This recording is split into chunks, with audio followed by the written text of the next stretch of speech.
Pero bueno, para hablar de estos y otros temas, déjeme saludar al maestro Francisco Paco Cruz, periodista de larga trayectoria, más de 47 años en el periodismo, autor de una larga lista de libros. Le recomiendo Las Damas del Poder, su más reciente libro. García Luna, El Señor de la Muerte, que es un libro de referencia sobre uno de los personajes más oscuros en la historia moderna de nuestro país, que hoy está tras las rejas y enfrentando una sentencia de más de 38 años de prisión en Estados Unidos, luego de ser el superpolicía de Calderón. Tierra Narca y La Guerra que nos ocultan son otros dos libros importantes del maestro Francisco Paco Cruz, a quien abrazo y siempre agradezco. ¿Cómo estás, mi querido Paco? Buenos días. ¿Por qué le dices la risa en vacaciones? Vicente, es que verdaderamente debe, mira, yo digo, la presidenta debe estarse muriendo de risa, la mera verdad. Si debe estarse muriendo de risa, debe decir, ¿quién es Dina Boluarte? Es No un pudo congreso contra, dormir, no pudo me imagino, dormir. Vicente. Mira, es el mismo caso de Daniel Noboa, el mismito Sí, caso sí, sí, sí. entre Dina Boluarte y Daniel Noboa. Mira, es la presidenta más popular del mundo. México es una economía, y lo digo con mucho respeto porque tengo amigos peruanos, y viví un tiempo en Perú y me trataron muy bien, pero no hay comparación, Vicente, entre Dina Boluarte, Daniel Noboa, este, Claudia Sheinbaum Pardo. Dina Boluarte es golpista, es una presidenta espuria, asesina, es represora, es todo lo opuesto a lo que es la presidenta Claudia Sheinbaum Pardo. Hay que ver cómo tienen a Perú. Este, eh, a, a, yo recuerdo que a 2 años del golpe que perpetró Dina Boluarte, por lo menos 59 personas murieron, por lo menos. Así que yo digo, eso, ¿de qué se trata, Vicente? El tamaño de las economías también es muy diferente. El trato de Donald Trump con una economía y otra, con una presidenta y otra. Claudia Sheinbaum Pardo es una presidenta. Dina Boluarte es una caricatura, lo mismo que Daniel Noboa, Vicente. Si yo, hay que ver nada más la posición del presidente Gustavo Petro de Colombia, es para reírse. Vicente, acaban de ver la lección que les dieron en Argentina a la derecha y no entienden todavía. Así que la presidenta Claudia Sheinbaum Pardo, y mira, luego, ¿con quién se junta? Con Alejandro Moreno Cárdenas. Es un chiste. ¿Cuántos gobernadores Ve tiene? la foto, no es de chiste la foto, ve esto, Paco. Y dice, y luego dice, ayer le respondió, obviamente, Alito a la presidenta, diciendo que él no es un vendepatrias. Pues si te vas y te tomas una fotografía con la mujer que ostenta el poder en un gobierno que declara persona non grata a tu presidenta, ¿qué es entonces? Vicente, es que ya, mira, ya nos dice, ni siquiera el ridículo, ya, Alito Moreno, ¿cuánto tiene de apoyo Dina Boluarte? 3%. ¿Cuánto tiene de Alito de apoyo aquí en México? Más o menos andan por lo mismo, 4 o 5%. Va como representante de la llamada Conferencia Permanente de Partidos Políticos de América Latina, que ya es una entelequia que ya no funciona para nada, no le sirve a nada y le fue a rendir pleitesía. Fue con las dos congresistas de Estados Unidos a rendirles pleitesía. Ahora van a rendirle pleitesía a Dina Boluarte. Vicente, eso la verdad es de risa. La verdad es que me disculpen, pero ¿qué seriedad tiene eso, Vicente? ¿En qué país se ve? Bueno, en el nuestro, rendirle pleitesía a Dina Boluarte. Eso no tiene nombre, Vicente. Nada La más verdad, yo no falta sé cómo. Nada más falta Sí, que Vicente. salga Sergio Sarmiento, Riva Palacio diciendo golpe desde el sur, desde Suramérica, contra ¿cómo dice Alito Moreno? Los narcopolíticos terroristas de Morena. No, no, Paco, ya portémonos serios, ¿no? Estos no dan una. ni en la oposición política, ni en la oposición mediática. Ah, Vicente, eso digo yo, por Dios, ¿qué estamos haciendo aquí? La verdad es que, ¿qué están haciendo? Alito ya, mira, la Copal, que es la organización que fue a representar, tiene 1000 años que no le dice nada a nadie. La fundaron en 79 y en 90 ya estaba muerta. Sí, es una caricatura, es un ridículo.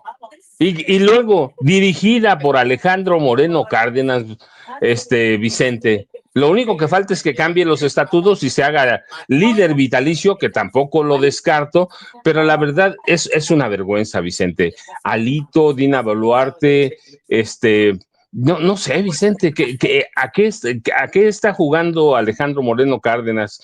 En Estados Unidos nadie le hace caso, pero dices, pero bueno, es Estados Unidos, es la primera potencia económica, a lo mejor de pronto pega un garnachazo por ahí y lo escucha alguien. Pero en Perú, Vicente, ¿qué voz tiene Dina Boluarte? Olvídate en el mundo. ¿Qué voz tiene en el continente, en las Américas? Ninguna. Es un cero a la izquierda. Todo el mundo sabe que es una golpista, pero además es una mujer a la que se ha tragado la corrupción. Sí, es una mujer que le han probado, ¿sí?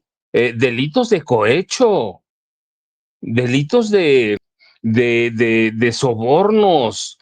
O sea, todo lo contrario a Claudia Sheinbaum Pardo, la verdad, Vicente, pero ese es el PRI, Vicente. Esa es Dina Boluarte, y los congresistas de Perú, bueno, pues ella controla prácticamente todo el Perú, así que la verdad, yo me acuerdo que, por ejemplo, hace no mucho, el Ministerio Público allanó y la policía allanaron su casa. ¡Qué ridículos! Los hijos de Dina Boluarte pertenecen al servicio diplomático. Así que, Vicente, ¿cuándo has visto eso, esas ridiculeces en la presidenta? Pero es Alito Moreno, Vicente, y yo digo, pues es la risa en vacaciones, aunque acaban de terminar las vacaciones escolares, pues yo creo que podemos seguir otras semanitas, Vicente. Que siga de gira entonces, Alito, para darnos motivos de la carcajada, mi querido. Oye, Paco, también de risa loca, estos analistas que tenemos en México. Fíjate, ayer presentó el paquete presupuestal, el paquete económico para el próximo año, el secretario de Hacienda en la Cámara de Diputados, que es la cámara en donde se mueve este tema del presupuesto. Esto fue lo que dijo, parte de lo que dijo precisamente el secretario de Hacienda, y déjame ir desmenuzando a estos comentócratas, a los que, como diría un expresidente, glorioso expresidente, dijo, ningún chile les embona. Primero el secretario de Hacienda es eso. Con estas medidas se busca garantizar que los contribuyentes realicen una aportación justa y equitativa. Entre las medidas se establece que no sean deducibles las 3/4 partes de las cuotas pagadas al IPA por las instituciones de banca múltiple, por ejemplo. También proponemos medidas fiscales en favor de la salud pública. A partir de 2026 se ajustará el IEPS aplicado a bebidas azucaradas y tabacos con un doble objetivo: incentivar hábitos más saludables y contrarrestar los efectos presupuestales asociados con el tratamiento de las enfermedades vinculadas con el consumo de estos productos. Al fortalecer la estructura tributaria y ampliar la base gravable, se incrementarán los ingresos que integran la recaudación federal participable y, en consecuencia, las participaciones que reciben los estados se ampliará. Bueno, y el análisis que hace un Sergio Sarmiento, Paco, es que me da risa. La presidenta Sheinbaum dice que no habrá aumentos de impuestos, pero el paquete fiscal viene con un alza del IEPS a las bebidas azucaradas. Afecta principalmente a los pobres y no ha mostrado beneficios para la salud. Mejorar la alimentación es un problema de educación, no fiscal. O sea, de acuerdo a Sergio Sarmiento, que los pobres sigan tomando coca, que los pobres sigan con sus con su alimentación que nos tiene en el problema complicadísimo de salud que ya ha explicado la presidenta precisamente ayer, con el pie diabético, la obesidad. Pero Sergio Sarmiento dice, afecta, afecta esto de los impuestos a las bebidas azucaradas, principalmente a los pobres, y no ha mostrado beneficios para la salud. Mejorar la alimentación es un problema de educación no fiscal. Dime, mi querido Paco, como dicen los chamacos, dime que estás defendiendo a las refresqueras sin decirme que estás defendiendo a las refresqueras. Por ahí va la cosa, mi querido Paco. Vicente, es que es una defensa brutal, brutal. El aumento de impuestos perjudica a las bebidas gaseosas, como se llaman, azucaradas, afecta a los pobres. Vicente, desde que llegó la presidenta Claudia Sheinbaum Pardo, hay esfuerzos por advertir y hay campañas por advertir. Cuidado con las bebidas gaseosas, las hemodiálisis. Ayer o anteayer habló, ayer o el viernes o jueves habló la presidenta sobre Sí. eso. Es el país con más hemodiálisis. ¿Por qué? Producto de tanta ingesta de bebidas edulcoradas. Oye, Sí, Paco, me acuerdo cuando en algún momento arremetió contra estas refresqueras Hugo López Gatell, ¿te acuerdas que le hicieron el traje de demonio, de maldito? Bueno, pues ahora entendemos que hay es que es mucho dinero, Paco. La gente también tiene que entender que es mucho dinero, pero fíjate, yo decía que ningún chile les embona porque dicen, ¿cómo les vas a subir el IEPS a las bebidas azucaradas? ¿Cómo nos vas a afectar a las refresqueras? A ver, cabrón, se busca mejorar la salud a través de esto, también mejorar la salud.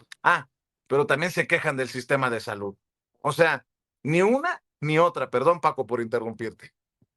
no, Vicente, mira, es que el doctor Kersenovich ha estado ahí cuántas veces. Hugo López Gatell verdaderamente lo dijo y por eso se lo acabaron. Somos un país que consume 166 litros per cápita o por persona al año, 166. Eso es una locura, Vicente. La disponibilidad, a la mercadotecnia,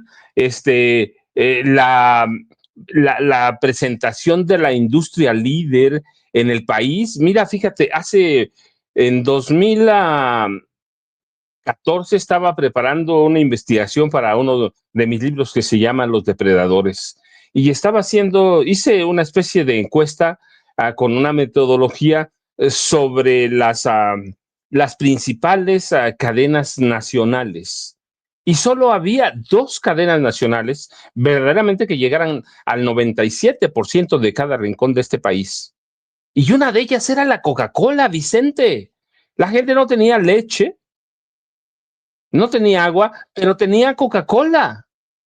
Y así estos periodistas como Sergio Sarmiento, que son cabilderos de la industria refresquera, somos el país que más refrescos consume. Y 7 de cada 10 niños y adolescentes en vez de agua consumen refrescos diariamente, ¿eh? El impacto, el doctor Kersenovich, lo mismo que López Gatell, han sido clarísimos. El alto consumo de bebidas azucaradas está relacionado con problemas de salud como la obesidad y la diabetes, que lo mencionó ayer la presidenta Claudia Sheinbaum Pardo. Fíjate, entonces me decían 97% perdón, Coca-Cola tiene capacidad para distribuir al 97% del país. Cada tiendita tiene una Coca-Cola. Y eso es peligrosísimo. Y la otra tienda que también es peligrosa, que tiene más o menos 97, 96, 97, es la Bimbo. Eso es una locura, Vicente. Es una locura que permitió que el neoliberalismo, que les dio agua, les dio recursos, les dio todo, Vicente. Y nunca nadie se preocupó por la salud. López Obrador empezó con eso y luego llega la campaña contra Hugo López Gatell, que todavía lo tienen ahí vetado, ¿no? Ahora que lo nombraron, su nuevo nombramiento, cargaron contra él. Y el doctor Kersenovich para mí es insistente con eso. obesidad, diabetes. Entonces hay que por lo menos hacer encarecérselos un poco, y luego sé que hay planes de la presidenta de hacer de desarrollo para llevar agua, para llevar otras alternativas, leche, a las comunidades más necesitadas, Vicente, pero verdaderamente la industria refresquera en este país es una locura. Es una locura, además de que consumen agua como si fueran de primer mundo, Vicente. Así que, y tienen estos periodistas que siempre los han defendido, Vicente, porque son, de pronto, da la impresión, ¿cómo vas a defender a la industria? Dime cómo defiendes a la industria refresquera sin defenderla, Vicente. Y hay que ver, el proyecto económico es muy amplio, este, está diseñado para impulsar este crecimiento. No, no han visto todo lo que representa el paquete económico, ni siquiera lo analizaron, Vicente, ni siquiera lo analizaron cuando lo presentó el gobierno mexicano anoche. Apenas lo presentaron anoche, Vicente, la Secretaría de Hacienda. Bueno, recuerda, primero, es el paquete económico. Es el paquete económico que contiene la ley de ingresos que deben aprobarla el Senado y la Cámara de Diputados. Y la ley de egresos que debe aprobarla solamente corresponde a la Cámara de Diputados, ¿sí?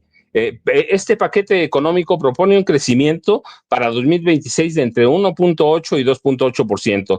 Una recaudación, fíjate, recaudación de 8.7 billones de pesos. La continuidad garantizada de los programas de bienestar, salud, educación, vivienda social. Vicente, las pensiones de los adultos mayores, estos personajes como Sergio Sarmiento son asquerosos, Vicente. Mira, yo también te lo digo porque lo tengo documentado y valga la redundancia, con documentos de Hacienda. Nunca dijeron nada cuando los magnates, los principales magnates de este país, del gobierno de López Portillo, pero veamos el neoliberalismo, de Miguel de la Madrid, a Enrique Peña Nieto, solo en cuestiones fiscales, Vicente, el gobierno les perdonaba 600 mil millones de pesos anuales, solo en cuestiones fiscales, además de un montonal de cosas que les daban, Vicente. Este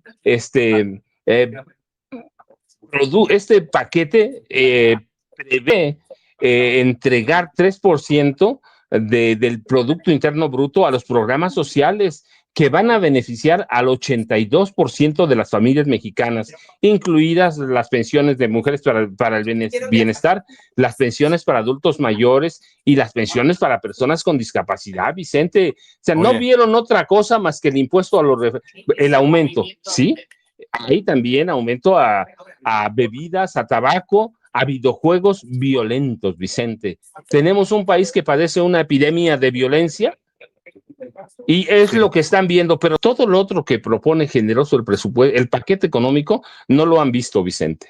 Pero fíjate, Paco, qué interesante, porque también estamos ante la posibilidad de que la gente de a pie se meta de lleno a esta discusión del paquete fiscal, del presupuesto, porque como nunca antes está para la opinión de la gente de a pie, si está de acuerdo o no con estos impuestos, ya lo decías, a los videojuegos violentos, a las bebidas azucaradas, a los productos de tabaco. ¿Van a defender desde los medios tradicionales a estas industrias? Pues claro, son las que pagan publicidad en televisión, en radio, en prensa escrita. Pues claro, la gente tiene que ver por qué se opina de la manera que se opina en los medios tradicionales. Ahí te va. Se están burlando incluso de cómo mire, aquí tengo, en el paquete se habla de impuestos saludables. Se están burlando de este concepto, impuestos saludables. Dice, en 2026 se establecerán impuestos saludables con el objetivo de desincentivar el consumo de productos que afectan la salud física y mental de la población. En México, el consumo de bebidas saborizadas es elevado y ha contribuido a que el 76.2% de la población mayor de 20 años presente sobrepeso u obesidad, condiciones asociadas con enfermedades como diabetes, padecimientos cardíacos, cáncer, osteoartritis y trastornos metabólicos. De igual manera, el consumo de tabaco se asocia con el fallecimiento de 63,000 personas al año por efectos en la salud como la enfermedad pulmonar obstructiva, crónica, cáncer de pulmón, ataques cerebrovasculares y neumoconiosis. Se estima que el costo de atención médica derivado de estas enfermedades es de 116,000 millones de pesos anuales, lo que nos podríamos ahorrar si le prestamos atención a la salud, ¿no? Por otro lado, los estudios recientes han encontrado una relación entre el uso de videojuegos de naturaleza violenta y un nivel más alto de agresión entre los adolescentes, así como efectos sociales y psicológicos negativos como aislamiento y ansiedad. Asimismo, la proliferación de casas de apuestas en línea ha aumentado el acceso de la población a dichas actividades, provocando daños sociales y económicos para los individuos y sus familias. Derivado del anterior, el gobierno de México pondrá en marcha medidas con fines extrafiscales dirigidas a disminuir el consumo de los bienes y productos que generan efectos negativos en la salud de la población. En el caso específico del IEP, se proponen diversas modificaciones para el consumo de bebidas saborizadas. Se plantea incrementar la cuota de 3.08 pesos por litro de producto, incluyendo aquellas que contienen cualquier tipo de azúcares no calóricos. Para los tabacos labrados, se propone aumentar la tasa de 160 a 200%, así como establecer un incremento gradual de la cuota específica hasta 2030, con un periodo de transición entre los ejercicios fiscales de 2026 a 2029, además de incorporar los nuevos productos que contienen nicotina, denominadas bolsas de nicotina. En cuanto a los tabacos hechos a mano, se propone elevar la tasa a 32%. Adicionalmente, se propone establecer un impuesto especial ad valorem del 8% a la prestación de servicios digitales de videojuegos con contenido violento y aumentar el impuesto de 30 a 50% sobre el monto total de las apuestas o la cantidad efectivamente percibida. Yo veo, como tal vez nunca antes, una explicación muy social, no solamente fiscal, de por qué el gobierno propone lo que propone para recaudar. Mira, pongo como ejemplo en Estados Unidos. Mi papá, que en paz descanse, se quejaba amargamente de los impuestos tan altos en las cajetillas de cigarro, en los productos de tabaco. Murió fumando mi padre, que en paz descanse, Vicentón. Pero el vicio nunca lo dejó. La cajetilla de cigarrillos en Estados Unidos cuesta como $10 y la gente no deja de fumar. Y qué interesante que se ponga sobre la mesa el tema de las apuestas. A mí me ha parecido alucinante ver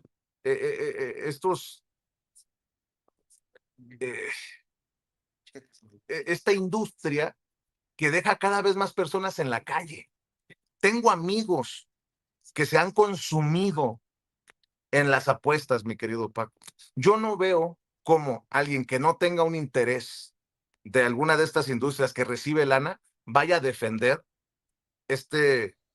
o vaya a ir en contra de esta propuesta de los impuestos saludables, como le han llamado en el paquete fiscal presentado ayer por el secretario de Hacienda.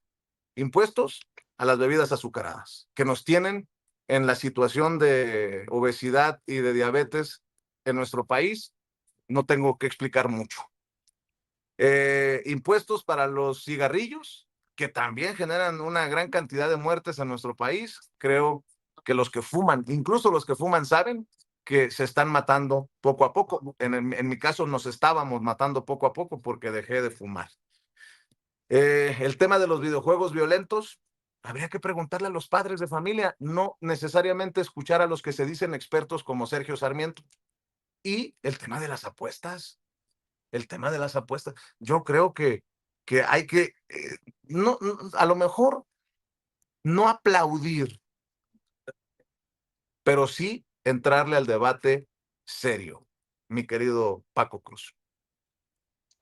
Mira, Vicente, son dos temas. Primero, el de los juegos, la ludopatía, como se llama la necesidad urgente de mantenerse en los juegos de azar, es un problema grave en México. Nadie lo sabe. Hay 4 millones de ludópatas en este país, Vicente. 4 millones de personas que a través de esa enfermedad se ven obligados a mantenerse pegados a los juegos de azar. ¿Sí? Pierden, ¿qué pasa con eso? Fíjate, 4 millones. La gente no lo ve, pero ¿qué pasa con estas personas que se sumergen en el mundo del juego y se hacen adictas como una droga, Vicente? Esa es la realidad. Se pierden la noción del tiempo, dejan de comer y de dormir, la familia comienza a sufrir las consecuencias de la adicción al juego. No, cuando vemos la televisión y vemos a jugadores en Las Vegas, en otros estados a donde hay casinos, y vemos que verdaderamente no duermen, que se la pasan pegados, algunos pegados a las maquinitas también, y que pierden miles y miles de dólares. La verdad es que esa es la realidad también aquí en México. La adicción en México a juegos por apuestas, que es la ludopatía, provoca daños graves sociales. No solo es el ludópata o el adicto, que en esencia es eso, es el adicto. No, Vicente, tiene problemas gravísimos que no le interesan a Sarmiento, que no le interesan a Riva Palacio, que no le interesan a nadie, porque lo que les interesa es que la gente gaste su dinero, ¿sí? Así que hay ya estudios, desde hace por lo menos 6 años, Vicente, hay en México estudios sobre el número de adictos al juego o ludópatas, como yo te decía, y en este momento los adictos a los casinos son 4 millones y el número crece por año. Así que la ludopatía, como dicen los especialistas, tiene una prevalencia de aparición de entre 1 y 3% de la población, Vicente. Pero cada día vemos más. Cada día donde te pares, a mí me impresiona, Vicente, que, por ejemplo, los años que viví en Acapulco, un casino aquí, otro allá, pero entonces tú dices, es Acapulco, pues, turístico, pero entonces vas a Toluca y es lo mismo, Vicente. Y en la Ciudad de México es lo mismo. Es lo mismo. El juego es una actividad anormal, ¿sí? Hay hasta cierto nivel que es, como todos, pues es recreativo, Vicente, pero esto se va haciendo adictivo, te va causando problemas y después se vuelve en una necesidad incontrolable de apostar. Y estas, los efectos y el impacto que causa son para siempre, ¿eh? O a menos que te sometan igual que a cualquier adicto, a tratamientos, a terapias. Vicente, eso lo está viendo la presidenta Claudia Sheinbaum Pardo con su equipo. Pero ¿qué están viendo estos comunicadores como Sarmiento? El dinero, Vicente, hay cualquier cantidad de factores de riesgo que afectan a la población, porque tenemos a los juegos. Bueno, Vicente, ya ni siquiera tienes que ir al casino. Puedes hacerlo a través del celular. ¿Cuántas veces entras a ver una noticia y antes de eso te aparece una publicidad? Caliente. Sí, y te dice, y te regalamos 300, para que veas. Entonces, ya hoy, Vicente, se han podido identificar los factores de riesgo que facilitan la aparición de los problemas de adicción, que es un problema de salud mental, Vicente. Trastornos de personalidad, depresión, ansiedad, trastorno bipolar, influencia en la familia, rasgos de personalidad, compulsión, inquietud, y eso afecta a toda la familia. Si tú dices afecta al que juega, pero no es todo el que juega, Vicente, es como cuando hay un adicto en la familia, afecta a todo. Así que hay muchos factores de riesgo, Vicente. No hay tratamientos, pero sí es necesario que cuando se detecta un ludópata, como cualquier adicto, Vicente, es necesario recibir atención profesional de un médico, maestro, doctor en salud mental para saber qué tan grave es el problema. Y luego ya después del diagnóstico, eso está previendo el gobierno federal. ¿Pero qué están viendo estos periodistas? No, hombre, impuestos a los juegos, a los juegos, ¿no? Casinos en línea, ya te digo, crece más el problema por eso. Pero, y después ves a los gamers. que es todavía más peligroso, Vicente. ¿Cuántas veces hemos visto ya a jóvenes enajenados con los juegos? No van a, no van a la escuela, no comen, no consumen nada, están pegados a su computadora jugando, Vicente. Ese ambiente es gravísimo para este país, pero además es muy clara la iniciativa de la presidenta Claudia Sheinbaum Pardo a los juegos violentos. A los juegos violentos, la presidenta sabe, como sabemos todos, Vicente, que es imposible sustraernos a esto, que cada mexicano va a tener acceso a todo eso a través de tu celular, las familias compran pantallas para eso. Hay lugares, yo conozco plazas comerciales a donde tienen lugares para gamers, Vicente, y se pasan ahí horas. Y es el mismo problema con los ludópatas. Así que hay que tener mucho cuidado, Vicente, Claro, que no van a claro. haber personajes como estos. ¿Por qué? Pues porque lo que les interesa es mantener a la industria de juego, que son empresarios que les han dado mucha publicidad, de Sí, empresarios derivados de políticos. Por ejemplo, tienes a los Hank, ¿no? Hank Ron claro. ahora. Entonces, Son tú los lo de los decías casinos, caliente. son los de los Sí, casinos claro. en línea. Oye, Eso, Paco, Vicente.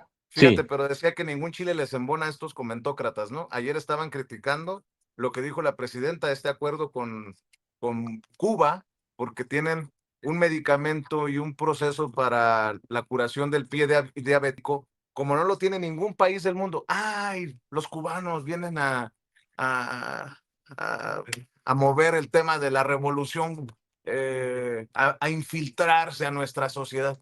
Fíjate nada más qué ridículo es. A ver, y luego, es que es un tema bien interesante. Oye, pero yo tengo la libertad, en este país, de la libertad de comprar un cigarro si quiero, de tomarme una coca si quiero, de jugar en el casino si quiero, de comprarle a mi hijo el videojuego violento. Sí, cabrón. Pero, a ver, es tu decisión, pero nos está llevando a la quiebra como país el tema de la obesidad, el tema de la diabetes. ¿Por qué? Porque ayer lo mencionaba la presidenta, el tema de la hemodiálisis, la necesidad tan grande que tenemos. ¿Por qué?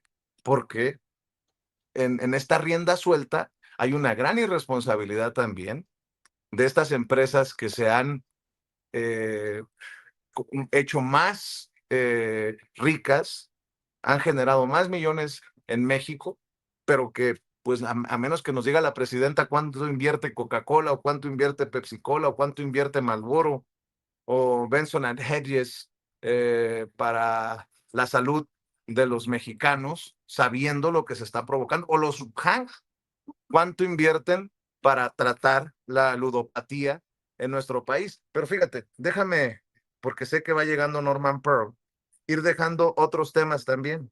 Es que es fascinante esto que estamos platicando, porque tiene que involucrar al ciudadano de a pie.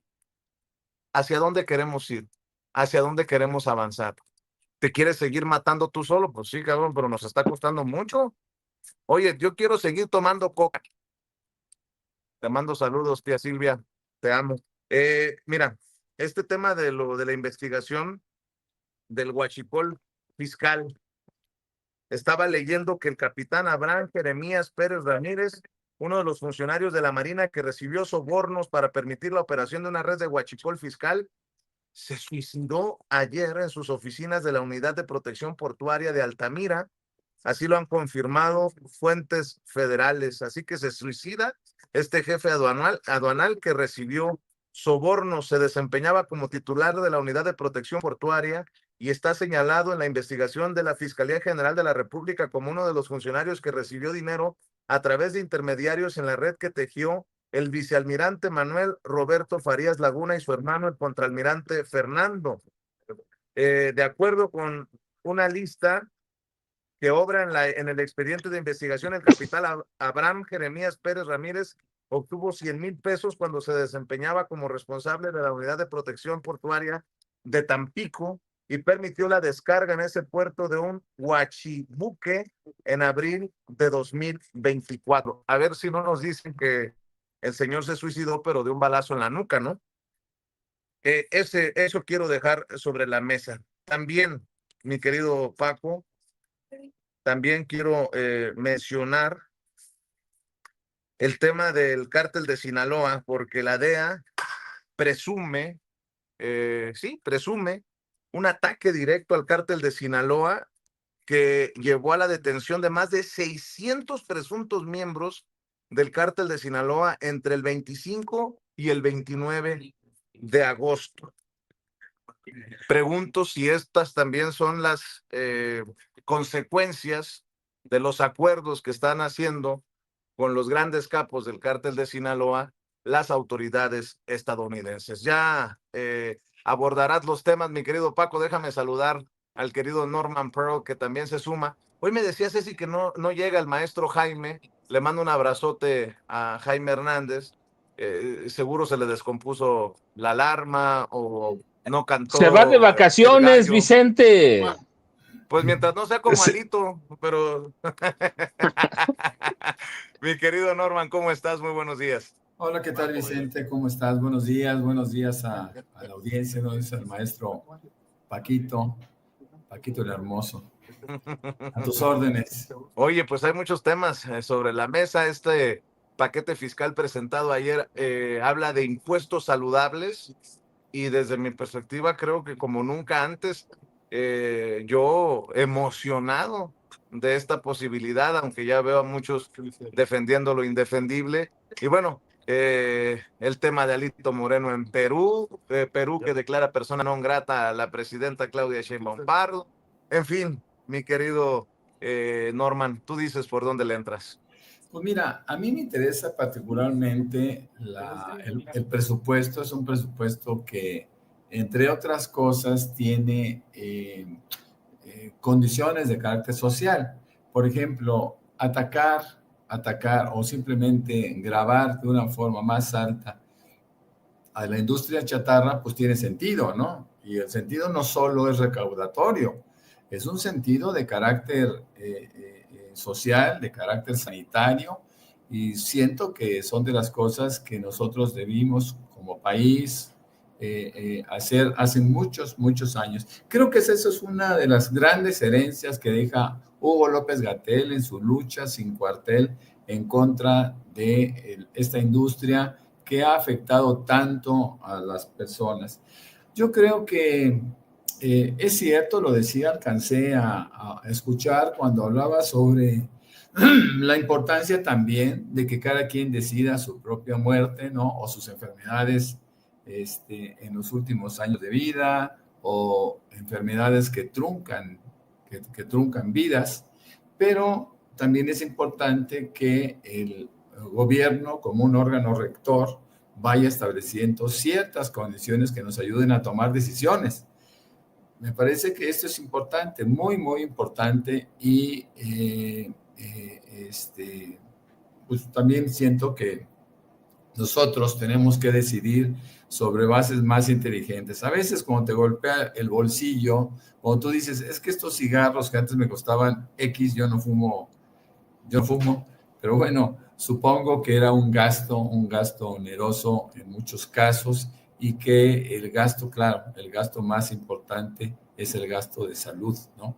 Y bueno, nosotros tenemos que ir decidiendo en función de nuestros placeres, pero también sin dejar de tomar en cuenta los riesgos que a lo que nos llevan. Fíjate que estaba viendo también la iniciativa de Perú contra Claudia Sheinbaum, y estoy viendo que esta moción fue presentada a iniciativa del congresista fujimorista Ernesto Bustamante. Es realmente el fujimorismo quien está sancionando la reflexión que hace una presidenta que fue elegida de manera legítima, y una persona o un jefe de gobierno en todo por lo menos en nuestro continente, que ha sido elegido de forma democrática, pues tiene que cuestionar la circunstancia de que sea quitado del poder el expresidente Pedro Castillo en este año, donde fue sustituido de manera absolutamente ilegal y pues por razones de factos, ¿no? Yo creo que la presidenta está haciendo muy bien, ha hecho muy bien en defender la democracia, más que al personaje, a la democracia, a la democracia. Pedir la excarcelación, pedir que salga de la cárcel Pedro Castillo, me parece que es una de las obligaciones de carácter democrático que tiene un presidente de la República en México. Es decir, no podemos regresar a, acuérdense ustedes, la condición de Salvador Allende. México, estaba Echeverría en el poder, México rompe relaciones con Chile cuando es asesinado, o por lo menos cuando es removido de su puesto el doctor Salvador Allende, y esto es una cosa similar, ¿no? México tiene que mantener su propio criterio, su discurso de hace tantos años, en donde no puede asumirse el derecho de reconocer a un golpista, ¿no? Y bueno, pues esto es muy simple. Perú está tomado por la gente de la hija de Fujimori, no me acuerdo ahorita cómo se llama, pero bueno, también no es relevante. Keiko. Keiko. Keiko. Bueno, pues no era tan relevante recordar su nombre, porque basta con recordar sus acciones, sus conductas, Vicente. Y estas conductas, pues sí que afectan. Fujimori no fue precisamente un modelo de presidente, ¿no? Yo me acuerdo cuando le gana Vargas Llosa, siendo un desconocido rector de una pequeñísima universidad rural, y cómo Vargas Llosa asumía que lo iba a barrer muy fácilmente a todos, y le gana en segunda vuelta. Y bueno, ahí la esperanza de los peruanos creció de una manera importante, geométrica, diría yo, y lo llevan a reelecciones, pero el poder acumulado en una mente perversa, pues no llevó a buen puerto a ese país. Así que el hecho de que su hija Fujimori, con un planteamiento o con un propósito de carácter ideológico similar, en la ultraderecha, pues no creo que sea interesante. Recuerdo, vuelvo a decirlo, que es precisamente un congreso manejado por el fujimorismo, quienes están buscando este tratamiento a nuestra presidenta.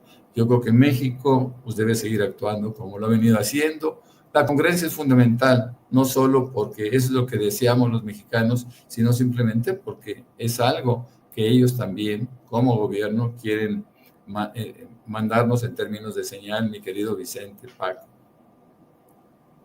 Estoy viendo muy activo también a Ricardo Salinas Pliego, solo por dejar otro tema ahí sobre la mesa, Paco. Fíjate,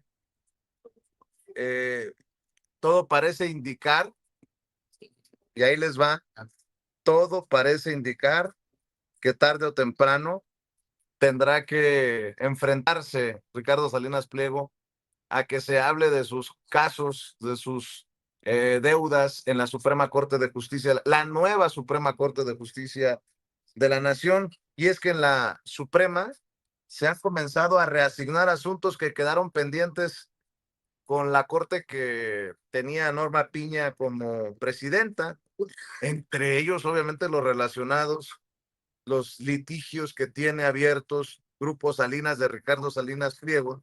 Y ayer se manejaba la posibilidad de que la ministra Lenia Batres participaría en las discusiones de los casos del Grupo Salinas, como no se le había permitido en la pasada Suprema Corte. Pero lo veo muy activo a Ricardo Salinas Pliego, ¿no? Por ejemplo, dice hace unas horas, ¿de qué presidente estoy hablando cuando me refiero al expresidente más corrupto, mentiroso, criminal e inepto que ha tenido el país?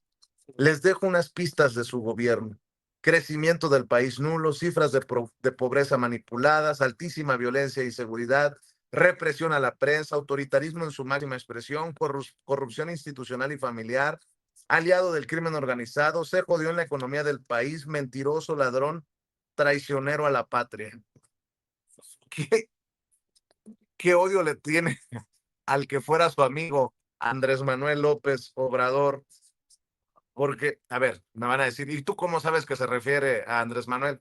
Porque en un tuit anterior dice, el peje, así, el peje es el gran corruptor de todo lo que toca. Es mentiroso, ratero, traicionero y sobre todo cínico. Abiertamente se burla del pueblo de México. Bueno, anda muy alebrestado Ricardo Salinas Pliego, querido Paco. Vicente está enojado, pero tiene razón. Pero mira, nada más déjame cerrar un dato que te estaba dando para que la gente entienda la problemática que tenemos cuando se habla de videojuegos violentos. Yo te decía que la ludopatía entre 1 o 3% de la 1 o 3% de la población es adicta a los juegos, ¿sí? A los casinos y juegos en línea, pero los gamers es un problema seriosísimo, Vicente. En este país hay entre 56 millones y 76 millones de gamers. No todos graves, claro, pero hay casos de jovencitos que son gravísimos. Y lo único que ven y que juegan son juegos violentos, Vicente. Así que estos números nos deben decir algo, nos deben decir que debemos tener cuidado, y, y que cada día además se van a hacer más graves. ¿Por qué? Porque todo mundo, y lo digo, todo mundo tiene acceso a celulares y a computadoras. Ya no son tiempos de antes. Yo conozco jovencitos que la pasan pegados al teléfono jugando, pero juegos violentos. No hay alternativas de nada. Bueno, sí, los mismos papás, Vicente, en vez de ofrecerles alternativas, lo que hacen es comprarle cada vez celulares, tablets o computadoras mejores. No importa lo que jueguen. Conozco padres que les abren las tarjetas de crédito a sus hijos para comprar juegos violentos. En mi familia lo tengo, Vicente.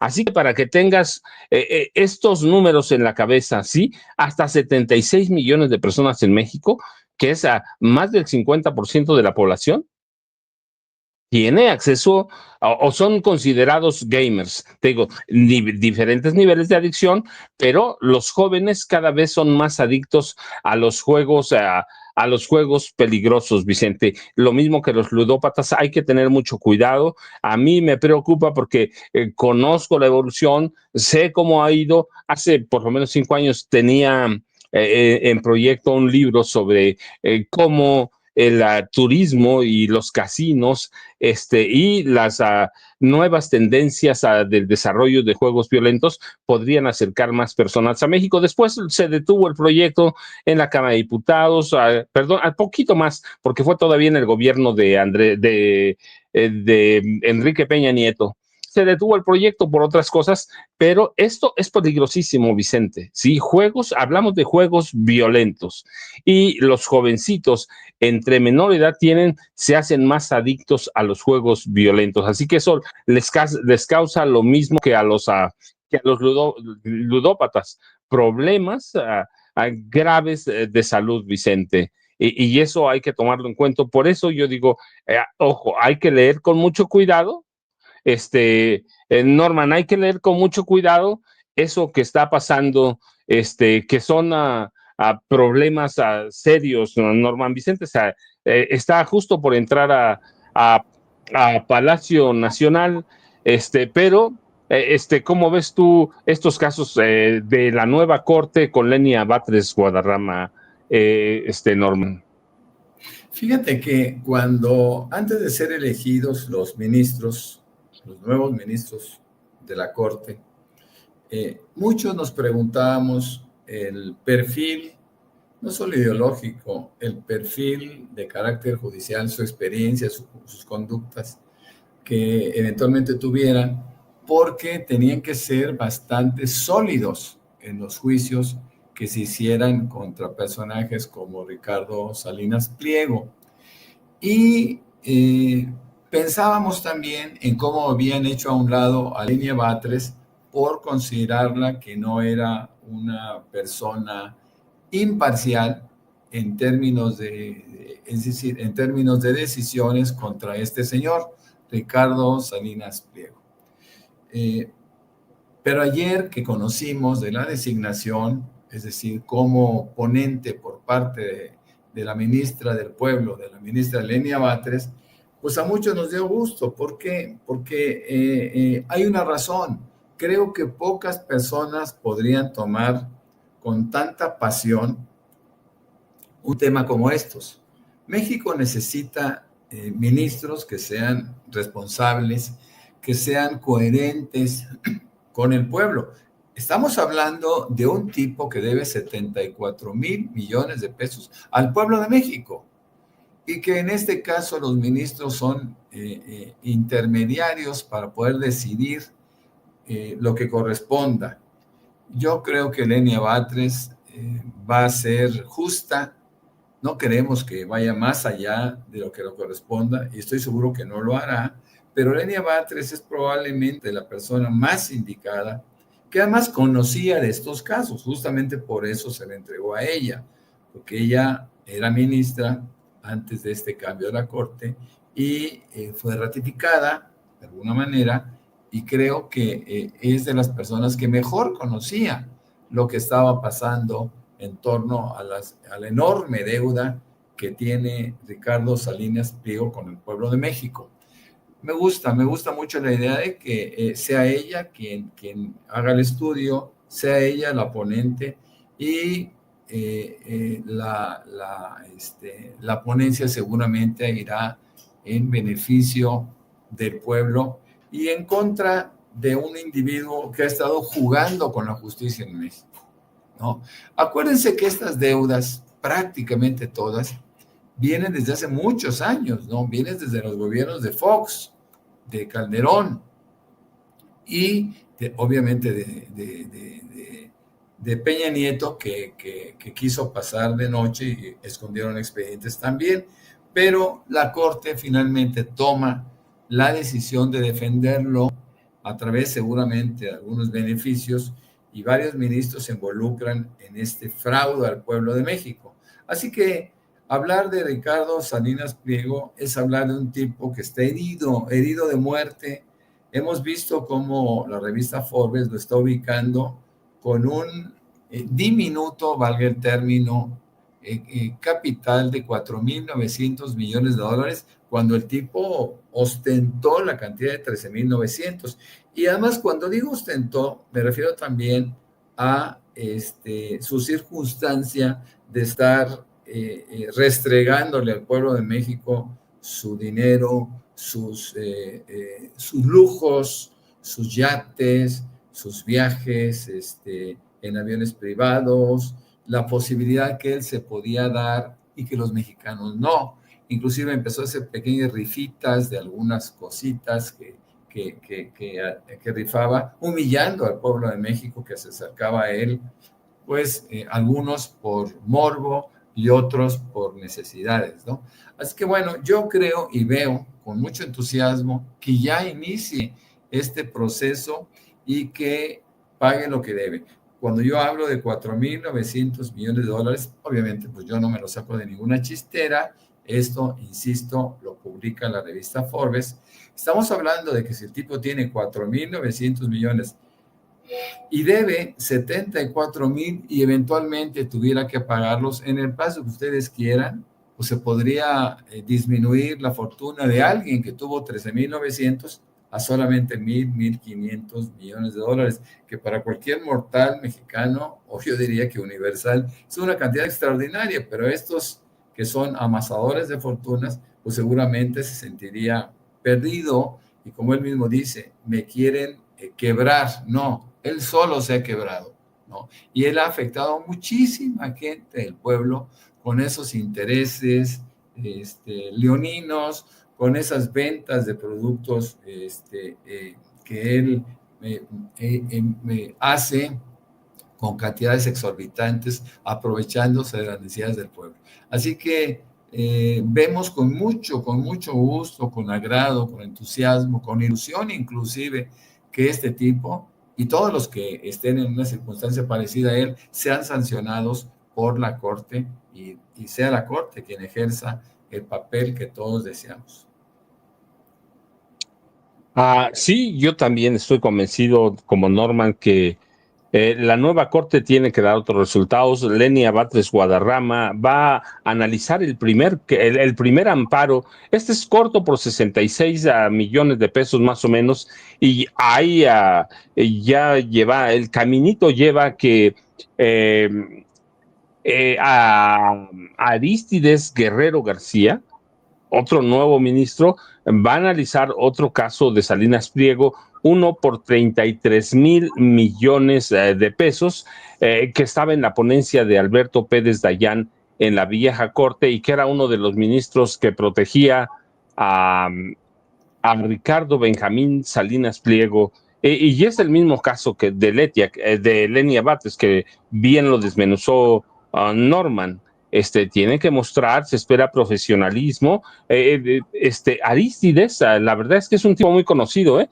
De pronto da la impresión que no, pero Arístides Rodrigo Guerrero García fue comisionado de transparencia en la Ciudad de México. Es muy joven. Él se autodenominaba candidato a ministro de las Juventudes, pero se acuerdan, se hizo o cobró notoriedad cuando puso en marcha su campaña para ser ministro de la Suprema Corte, y lo apodaron el ministro Chicharrón, que decía, estoy más preparado que un chicharrón.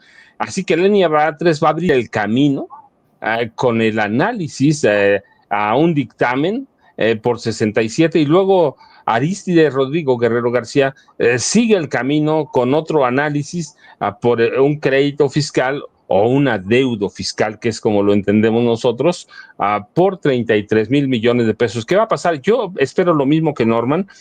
No se trata de que una corte apoye más a los pobres o a los ricos, que lo que nos quejábamos era eso. Antes teníamos con Norma Piña, por ejemplo, ministros mercenarios que siempre estaban al mejor postor. Lo que esperamos ahora es que hagan justicia. No se trata de ricos o pobres, se trata que todos tengamos acceso a la justicia, que si Ricardo Benjamín Salinas Pliego debe algo, como dice Norman, que pague lo que debe, que la corte no lo proteja como estaba pasando. A mí todavía se me hace de veras increíble que una persona no pague impuestos desde 2008. Claro, tienen equipos de abogados y todo, pero yo digo, si uno de nosotros trabajando, que tenga que pagar, porque no todos pagamos impuestos directamente a Hacienda, pero si uno de nosotros trabajando, debe pagar Hacienda, deja de pagar desde 2008, no, hombre, se queda sin nada verdaderamente. Hacienda es muy dura, no ahora, ¿eh? Hace mucho, claro, antes había muchas trampas, ahora es bien complicado, pero la gente sigue intentándolo. Pero desde 2008 yo espero lo mismo de Arístides Rodrigo Guerrero García, que ya aquella campaña ya se acabó. Hoy es un ministro de la Suprema Corte de Justicia de la Nación, y yo espero, como dice Norman, que actúe de frente al pueblo y que haga justicia para los ricos, para los pobres. No podemos pedir que para ellos no. No, claro que sí, para todos. Lo que pasa es que antes era solo para ellos, pero ahora digamos que no es justicia para la gente más necesitada, es para todos, y eso esperamos de Lenia Batres Guadarrama, de Loreta Ortiz Alfa, aunque a mí me ha decepcionado bastante con sus ingresos. Ya nos decía ayer a César Gutiérrez Pliego, pues que renuncie y que me lo pasen a mí el trabajo, pero la verdad, de cada uno de ellos, de Lenia Batres, de Hugo Aguilar Ortiz, de cada uno, lo que esperamos es que sean profesionales, que recuerden las necesidades de este pueblo, que recuerden cómo la vieja Suprema Corte de Justicia de la Nación se corrompió, que recuerden la imagen que tenemos de los ministros, que recuerden las pillerías, jugarretas de personajes como Ricardo Benjamín Salinas Pliego, y que hagan justicia. Si alguien debe al fisco, que pague, porque todos pagamos impuestos. Norman es un empresario. Yo me pregunto, Norman, ¿qué pasaría si dejas de pagar impuestos?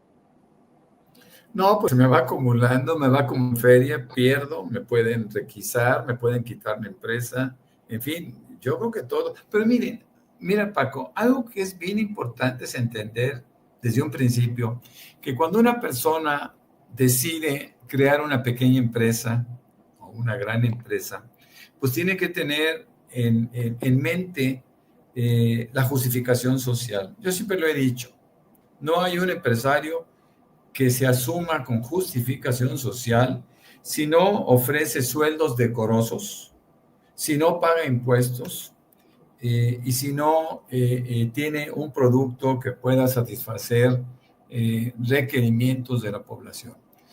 Yo siento que un empresario que busca evadir impuestos, pues es una persona que no está cumpliendo socialmente, pero que también está tomando riesgos, ¿no?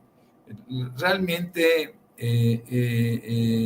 Hacienda, y lo vimos el año pasado con Raquel Buenrostro, ¿no? Desde el SAT, que empezó a poner condiciones a las empresas para que pagaran impuestos, sobre todo a las más grandes, porque ¿qué es lo que sucedía? Que los pequeños, los medios, como nosotros, decimos, bueno, pues yo tengo que pagar impuestos, primero porque los debo, y segundo porque dentro de mi planeación deben de estar los impuestos. A ver, cuando una empresa, y yo lo he platicado muchas veces, yo tenía un amigo que no volví a saber de él, que me decía, oye, yo no sé qué está pasando, fíjate que yo tengo 800 empleados. Él hacía unas pequeñas mesitas y se las vendía a una empresa americana y decía, es que yo solamente gano $1, entonces yo no puedo ofrecer, la gente, los trabajadores se me van, cada vez que vienen las cosechas y pizcas y todo en Estados Unidos, se me van y me quedo con muy poquitos, entonces se empiezan a afectar mis pedidos y tal. Y me dice, ¿tú cómo la pasas? Y yo digo, no, pues yo no tengo problema, yo tengo poquitos, pero yo empecé a darme cuenta que era lo que pasaba. Y yo les decía, lo primero que tienes que hacer es manejar sueldos decorosos, ¿no? Que la gente esté contenta de trabajar contigo, que se sienta orgullosa, que se sienta plena, que se sienta identificada con la empresa y vayan de la mano, ¿no?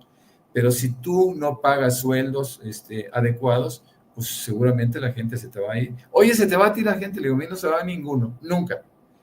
Porque además tienes que ser respetuoso con la gente.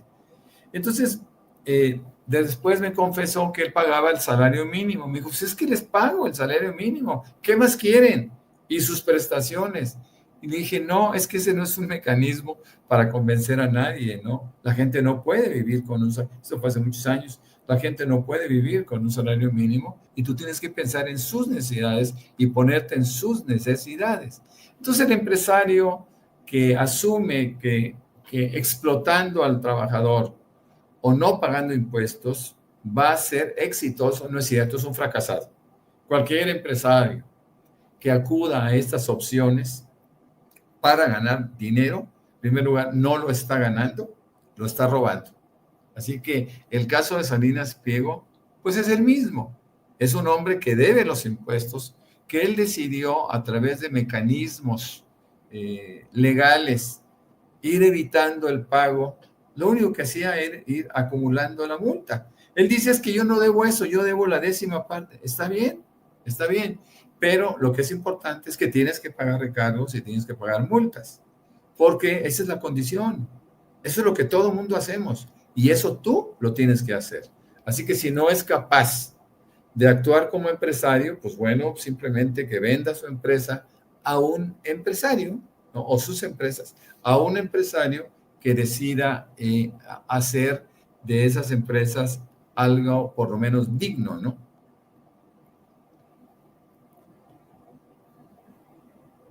O sea, con las reformas y todo lo que ha habido recientemente, escribir libros es una clase de empresa, ¿sí? Lo primero que procuro estar con mi contadora es al día con mis impuestos, de veras, al día con mis impuestos, así que yo digo, todo mundo en este país, en cualquier país debe pagar impuestos. Los impuestos que hay, a lo legal, y si tiene un atraso, pues hay que pagar el atraso. Hacienda no debía perdonarle a nadie, aunque hay casos. Yo recuerdo, por ejemplo, cuando los negocios de Genaro García Luna y su esposa Linda Cristina Pereira Gálvez que estaban en quiebra, Felipe Calderón firmó una orden para perdonarles todos los impuestos a los dos, a los restaurantes y otros negocios que tenían Lina Cristina Pereira Gálvez y Genaro García Luna. Peña, Calderón, Fox, Cedillo, cada año firmaban las exenciones para los grandes, para los magnates y los mayores llamados empresarios, que yo digo, no son empresarios, son rentistas, porque en realidad no crean nada, pero bueno, les perdonan todo prácticamente, así que hay que pagar, hay que pagar impuestos. Pero bueno, Norman, vamos a tener en todo este contexto de la reasignación de casos, ¿cuál es el mayor reto de la nueva Suprema Corte de Justicia de la Nación? Hacer justicia pronta y expedita. No podemos ignorarlo.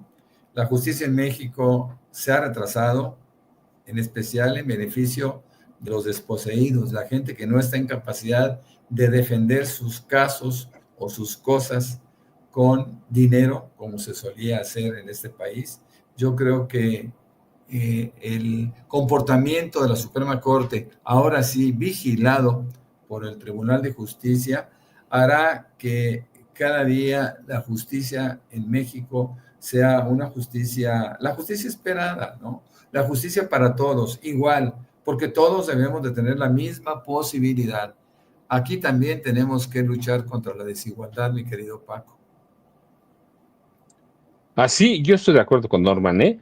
Y nos queda, ¿saben? Un tema pendiente que antes de que empiece la mañanera, que nos quedan unos minutos, la DEA en Estados Unidos, perdón, la DEA de Estados Unidos, que es el ente responsable de combatir a las drogas, dio a conocer ayer un operativo en el que cayeron en el mundo, un operativo global en el que cayeron 617 Buenos días a todos, a todas. Ya. Hoy es seguridad, pero antes de iniciar el tema de seguridad, vamos a tener un enlace muy rápido con Nuevo León,